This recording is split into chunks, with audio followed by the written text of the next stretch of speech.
If you have the chance to visit or live in Bahrain, I would say run, don't walk. Welcome, Ms. Bondy, to Woman This Month. It's a pleasure to interview you. Oh, thank you so much for having me. What an honor. Ms. Bondy, how was your experience living in Bahrain and how has it shaped your perception of the country and its culture? Bahrain is super special. This is actually our second time living in Bahrain. We came 20 years ago when our kids were just 6 and 9. And then we're back, for 3.5 years ago, we came back. It was incredible. I felt like we arrived in the country and it felt like a big hug because Bahrainis were so welcoming. The community, the expat community and the Bahrainis together have just made it so beautiful. Could you tell us about any charitable, cultural or educational initiatives that you have supported or participated in during your time here? Sure. I think it's really important when you're serving in a country to do charitable work. I've been involved in 2 ways. One of the most meaningful one was being part of the Child and Mother Welfare Society annual bazaar and all of their events. They have an amazing organization that supports special needs kids and women with children.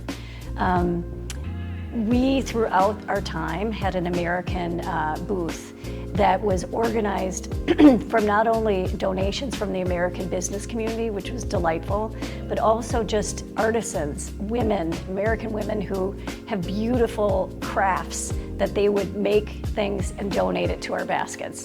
So throughout the 4 years, and actually over 6, because I was involved with it the first time around, it's really grown, and I'll feel very proud of the work that we did. I also was a part of AWA and did volunteer work at the psychiatric hospital each month, and that was really meaningful as well. So as someone living in a diplomatic household, what message would you offer to American families who are considering to move to Bahrain? It is a fabulous place for families. If you have the chance to visit or live in Bahrain, I would say run, don't walk. It is absolutely a hidden gem. A hidden pearl, as they say. It's got great schools, it's got great activities, amazing food culture, and deep-rooted culture in just welcoming. I mean, they were merchants, so I would say come to Bahrain, you will be pleasantly surprised at its rich culture and heritage. Any particular Bahraini tradition that you fell in love with? Well, there are a few, but I really love my time during Ramadan. Each year I hosted a ladies' majlis that brought together over 200 women in the house. I always made sure it was a little bit special. It was the later suhoor type of event. We had an art station where people would just spontaneously make art during the night and they could take some home with them. We had a henna station. The other thing that I've really enjoyed this time was our time in Diwali and getting to know the Indian culture of Diwali. And each year we are invited to over 6 different families and their Diwali events, and it was beautiful.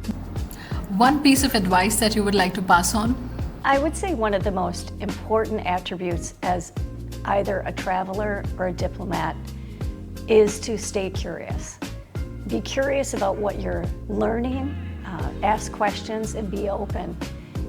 It will open up the world to you, and I think you'll learn about people in a much deeper way. Thank you so much for your time, Ms. Bondy. It was a pleasure so much. having you on Woman This Month. Oh my gosh, it's been delightful. Thanks.